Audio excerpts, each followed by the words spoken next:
falando com toda tranquilidade, mas não nos basta isso. Isso aqui não é um teste apenas de tranquilidade ou de fala mansa. Nós queremos resposta para os questionamentos que nós estamos apresentando, ministro. Por exemplo, essa comissão é a Comissão de Constituição, Justiça e Cidadania. Esta Constituição tem que fazer o exame se a proposta é constitucional, justa e se serve à cidadania. No meu entendimento, ela está repleta de inconstitucionalidades. O ministro fala a verdade quando diz que busca uma solução final para a Previdência. A solução final que o ministro apresenta é acabar com a Previdência. Então, usando o exemplo de Vossa Excelência do avião, Vossa Excelência quer trocar um jumbo que está um pouco velhinho, que tem os seus problemas, que precisa de consertos. Vossa Excelência quer mandar esse avião para o ferro velho e quer que cada um compre o seu aviãozinho. Porque o sistema de capitalização é isso, ministro. É cada um por si, Deus por todos. O senhor está destruindo os pilares da Previdência Social brasileira, que se baseia na ideia da contribuição e da solidariedade. Assim é fácil resolver o problema da Previdência. O senhor está entregando cada um à própria sorte, ou ao próprio azar.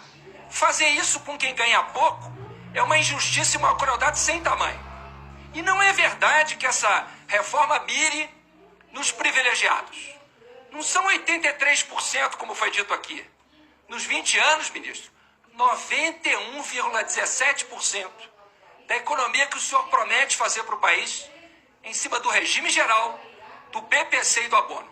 91,17%. Isso é mirar nos privilegiados?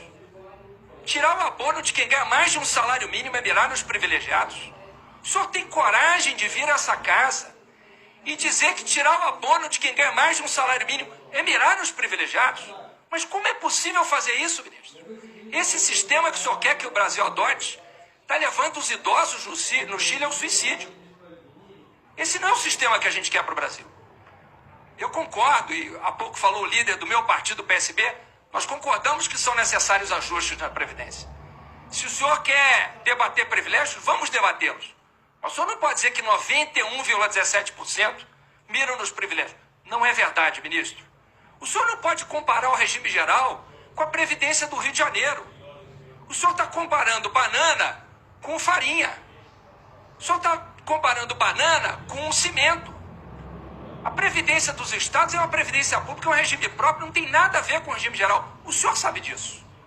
Então, por favor, não venha essa casa dizer que se nós não fizermos o que o senhor está propondo, a Previdência Nacional vai quebrar como o Rio de Janeiro. Não é verdade. O senhor sabe que o problema dos servidores públicos já foi resolvido. O senhor sabe disso. A reforma de 2003 e a reforma de 2013 resolveram o problema dos servidores públicos. Não, mas tem um estoque. É verdade. Tem um problema com o estoque de servidores anteriores a isso. Vamos discutir uma transição justa. Eu estou de acordo que tem que ser pedido um sacrifício aos servidores públicos. Mas o sacrifício que o senhor pede não é justo. Uma servidora, para quem faltaria 9 meses para se aposentar, pela regra do senhor vai faltar 11 anos. Isso é razoável? Um dos princípios da Constituição é o princípio da razoabilidade. É razoável pedir a uma pessoa a quem faltam 9 meses que trabalhe mais 11 anos? O senhor vai falar, é porque é o serviço público. Então vou apresentar do regime geral. Uma pessoa para quem faltam 2 anos e meio para se aposentar. Se a reforma que o senhor propõe passa antes de faltarem 2 anos, a pessoa vai precisar trabalhar, em vez de 3 anos, que é o que faltaria se faltassem 2 anos, vai precisar trabalhar 17 anos. 17 anos. Eu mostro a conta para o senhor, mas quem tem que responder isso é o ministro. Quem veio aqui para responder pergunta é o ministro. Eu mostro. Deputado, quem não está mostrando... Aliás, deputado Molon. Agradeço. Peço paciência. Você deixa ele falar aí, rapaz. Presidente, peço que Vossa Excelência repõe meu tempo. Peço que Vossa Excelência repõe meu tempo. Deputado, repõe o tempo, 20 segundos. Muito obrigado. Peço, a palavra está segurada. O colega foi muito útil para lembrar que quem tem que mostrar as contas é o ministro. O ministro até hoje não apresentou um cálculo. Onde estão os dados atuariais, ministro? Ministro, quais são as projeções? Em que dados, em que premissas Vossa Excelência se baseia? Por exemplo, eu gostaria que o senhor respondesse objetivamente qual é a premissa de reajuste do salário mínimo em que o senhor se baseia para fazer essas projeções? O salário mínimo vai voltar a ter inflação mais PIB? Vai continuar tendo ou só inflação? Diga perante essa casa o que o senhor está propondo para os assalariados do país, a quem o governo chama de privilegiados. Esses que o presidente da República defendia quando era candidato. E falava que era desumano e cruel colocar a idade de 65 anos. Era o chefe de Vossa Excelência que dizia isso. O presidente da República. E agora se esconde para falar de reforma da Previdência, porque ele não defende a reforma que o senhor mandou para essa casa. Nem ele defende essa reforma. O presidente tem vergonha de falar dessa reforma. Ele foge desse tema nas redes sociais mais que o diabo foge da cruz. Porque ele tem vergonha dessa proposta. Essa proposta é cruel. Se o senhor não pretendesse fazer economia... Essa história de que vai receber 400 e depois não recebe nada... Se o objetivo disso fosse beneficiar os idosos, o senhor não estava fazendo conta de economia com isso. E o senhor está mostrando quanto isso vai economizar. Se o governo vai economizar com isso, é porque os pobres vão perder, ministro. Então, se Vossa Excelência quer fazer um debate sério sobre Previdência, vamos fazê-lo. Vamos falar de como considerar a idade na transição. Nós estamos dispostos a esse debate. Vamos falar de transição para os servidores públicos.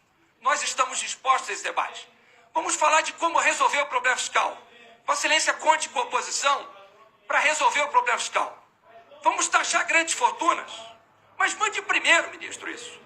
Não mande primeiro dos pobres e depois o de quem ganha milhões por ano. Mande primeiro a proposta que vai taxar lucros e dividendos de quem também ganha milhões. Mande a proposta de taxação de juros sobre capital próprio.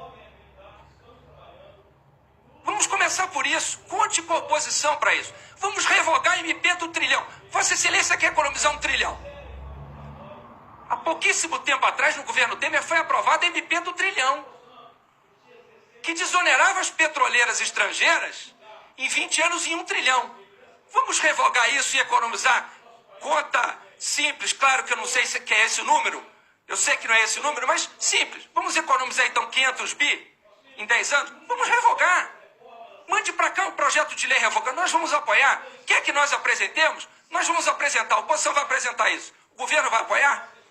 Vai taxar as petroleiras estrangeiras para proteger os miseráveis do Brasil? Ou vai continuar querendo tirar dos miseráveis para proteger as petroleiras estrangeiras? De que lado Vossa Excelência está, ministro? De que lado o governo está? Porque nessa hora precisa escolher um lado. Todo mundo diz que está do lado do Brasil, mas nós queremos saber por onde Vossa Excelência vai começar. Aqui Vossa Excelência começou pelos miseráveis, pelos mais pobres. Eu recebi de uma empregada doméstica do Paraná a seguinte mensagem: eu trabalho há 25 anos, de doméstica, 19 anos registrada, fui informal, trabalhei na roça desde os 10 anos, tenho 49 anos, gostaria de saber quando vou me aposentar, lembrando que meu salário no Paraná é R$ 1.300. O senhor sabe o que eu tenho que responder para ela? Que na reforma do senhor ela vai trabalhar mais e ganhar menos. Porque é isso que a reforma do senhor vai fazer com essa empregada doméstica. Eu pergunto a Vossa Excelência, ela é privilegiada, ministro? É por ela que Vossa Excelência está querendo começar? É razoável isso? É razoável, por exemplo, fazer o que Vossa Excelência está fazendo com as mulheres, com as trabalhadoras rurais, com as professoras? Qual é a razão para Vossa Excelência igualar a idade de trabalhadoras rurais e trabalhadores rurais, homens e mulheres? Por que essa crueldade com as mulheres brasileiras? É inaceitável isso. Vamos debater uma reforma da Previdência. Eu estou disposto a fazer com Vossa Excelência esse debate sobre transição para os servidores públicos e sobre uma transição para o regime geral. Eu acho que precisa de ajuste. Quero dizer isso claramente, para não ser daqueles que diz que o avião não precisa de conserto. Não é o meu caso. Mas dizer para cada um se virar por conta própria e dizer que isso acaba com o déficit, claro. Acaba com o déficit porque acaba com a Previdência. Bom, isso é uma solução genial. Mas não atende a população, ministro. Vai deixar as pessoas morrerem de fome ou se suicidarem, como é o caso do Chile. Portanto, nós não vamos aceitar. Quantas pessoas vão deixar de se aposentar por idade com esse aumento de 15 para 20 anos?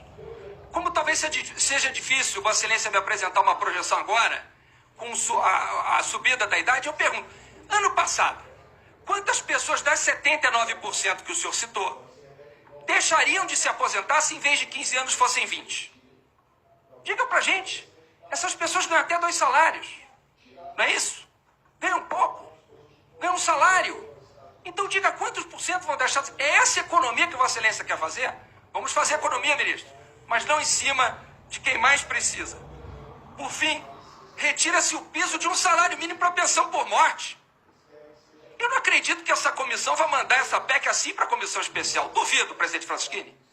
Não vão fazer isso com os deputados dessa comissão. Dizer que a comissão especial vai mudar aqui, vai dizer que isso é justo. Sinceramente, eu não acredito. Paro por aqui, já oferecemos alternativas, estamos dispostos ao debate, mas um debate justo, e não esse que é cruel com os mais pobres. Obrigado, presidente.